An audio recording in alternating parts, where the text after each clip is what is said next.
Oh no, Taylor Lorenz. Ooh, you stepped in it now. And if you're not aware, I'm not going to get into the long and extremely sordid history of Taylor Lorenz, but some of the highlights, of course, would be her bid to deplatform by doxing the libs of TikTok. Also, her hilarious made-up stories about an editor at Drudge Report, which we're going to talk about. The ongoing defamation lawsuit that you may not know about, and a whole bunch of other things that Taylor Lorenz is responsible for, including showing up at people's homes to harass them. Except this weekend, while at a Mark Zuckerberg protest, she took to the internet to complain that people talked to her. They had the audacity to speak to her in public. All that and more after a quick word from this video's sponsor. Huge shout out to this video's sponsor, Hero Wars. Hey, what are you doing in my video? Get back to where you came from. Hey, what about my world? What's wrong with it? Are you from a childish game? That is not true. Hero Wars has vibrant graphics, cool gameplay, and a user-friendly interface. All right then, let's give it a try, audience. Yeah, tell them more about it. In Hero Wars, everyone can find a character to suit themselves. If cyborgs, aliens, vampires, even furries won't be disappointed. I've been playing for 2 weeks now, but I've only unlocked a third of them. I'll probably unlock Cheva next. He's an awesome tank who literally devours his enemies. But Celeste is real S tier. She can switch between a DPS, dark form, and a healer light form, which makes her useful in almost any situation. Besides that, check out this spicy new outfit that dropped for her. There's no equal to Hero Wars. You're going to play it on the subway, at lectures, or even while playing something else. Very easy to start playing, but assembling the perfect team of heroes is an art in and of itself. For example, Mojo the Shaman can't heal Darkstar the Elf as efficiently as the good Grandma Martha can, while the Slow Cleaver makes a great pair with the swift Isaac. Hero Wars is a world of 6 unique modes, more than 300 Guild Wars servers, and 100 million players. You can play alone or see who among you and your friends is the top dog. Oh yeah, and I almost forgot. Here's a question for you. Where can you get 30,000 coins, 600 emeralds, and 5 awesome heroes to start dominating in Hero Wars right away? Too slow. The answer is in the link in the description below. Join the game now and get a super chest with 5 top heroes. One of them is a secret, as well as 600 emeralds and 30,000 gold. Scan the QR code or download the game from the link below the video in the description, and I'll see you in the game.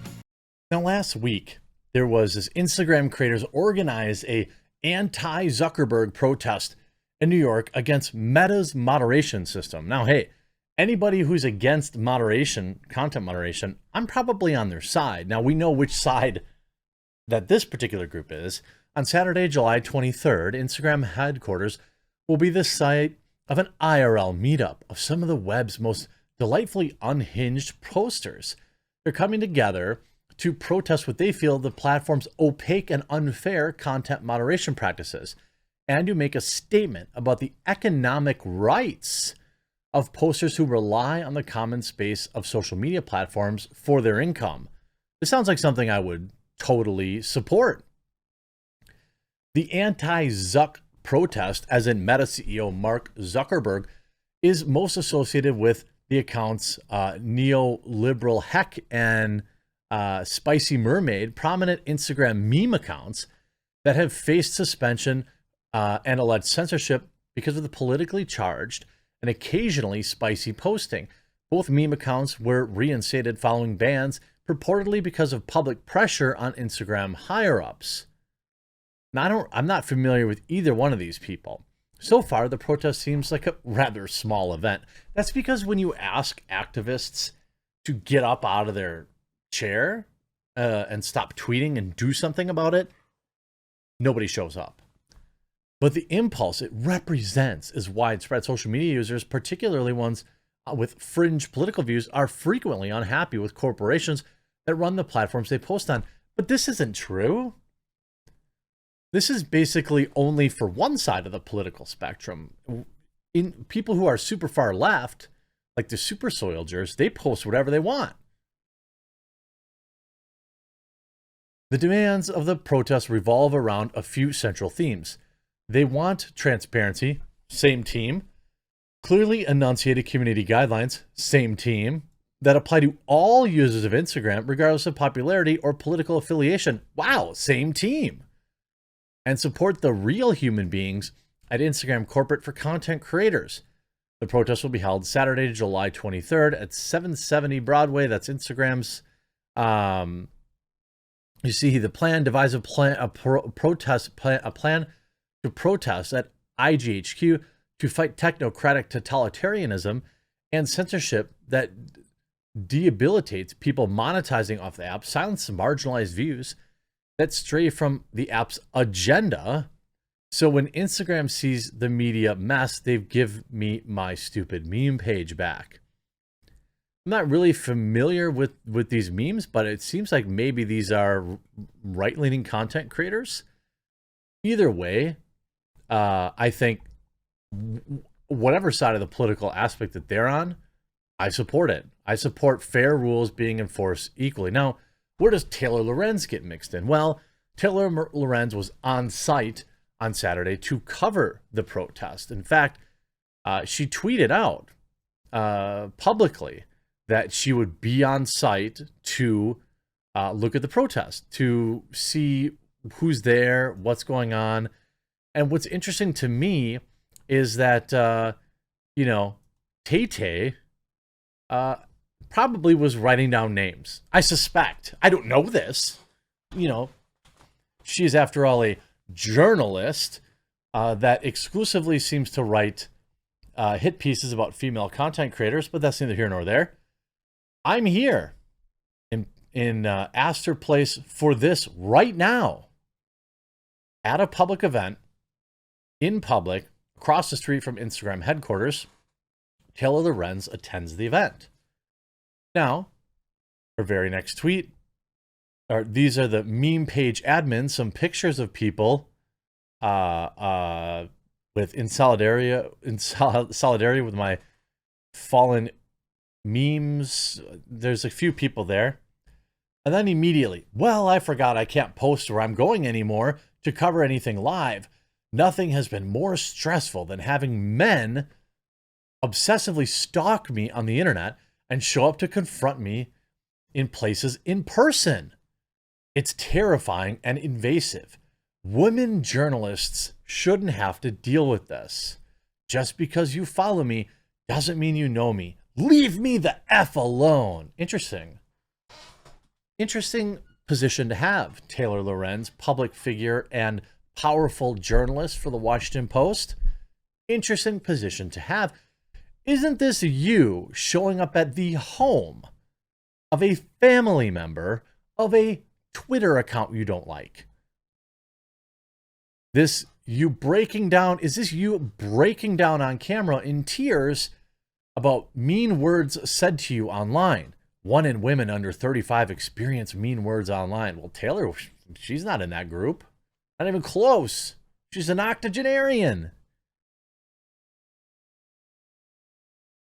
Donald Trump Jr. tweeting, well, wasn't this psycho on TV 2 weeks ago actually crying about the exact type of behavior that seems to be her exact business model?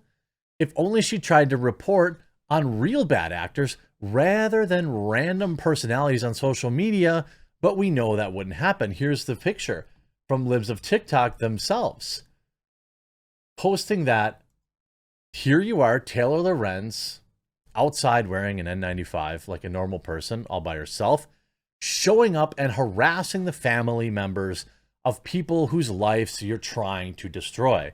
And oh, by the way, just a quick, here's some of Taylor Lorenz's greatest hits, by the way. In 2021, Lorenz, along with the New York Times, is being sued by an influencer talent agency and entrepreneur for defamation in relation to an August 2020 article about her company. How about on April 19th, 2022, Taylor Lorenz doxes a private citizen for daring to run a meme Twitter account. How about in May this year, Taylor Lorenz claimed that she had been, quote, relentlessly harassed by an editor of the Drudge Report who had threatened to ruin her career. Then, after Matt Drudge personally contacted Taylor Lorenz to tell her no editor of Drudge Report had been in contact with her, Lorenz deleted the tweets and said she was joking. A spokesperson for the Post says Taylor was repeatedly contacted by somebody who claimed to be a Drudge editor, and that as soon as she learned the person had no connection to Drudge Report, she deleted the original tweet and apologized. But wait, which was it? Were you joking or were you lying? How about in June 2022 when you went after my fellow YouTubers for daring to cover the ongoing trial between two Hollywood celebrities?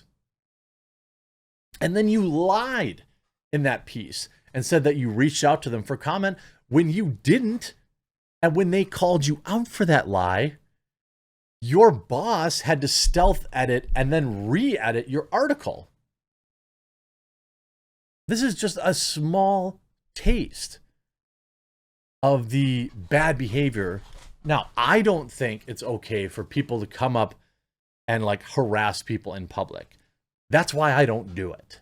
But Taylor Lorenz will literally go to your home because she doesn't like the tweets you post. And then she will leak your personal private information, where you live, and force you to have to move. Because that's what happened to the libs of TikTok. So pardon me if I don't really feel sorry for this journalist. I hope you enjoyed this video. Check out the video sponsor as well. It always helps out the channel. Just trying out the game helps a ton. And we'll talk to you again real soon.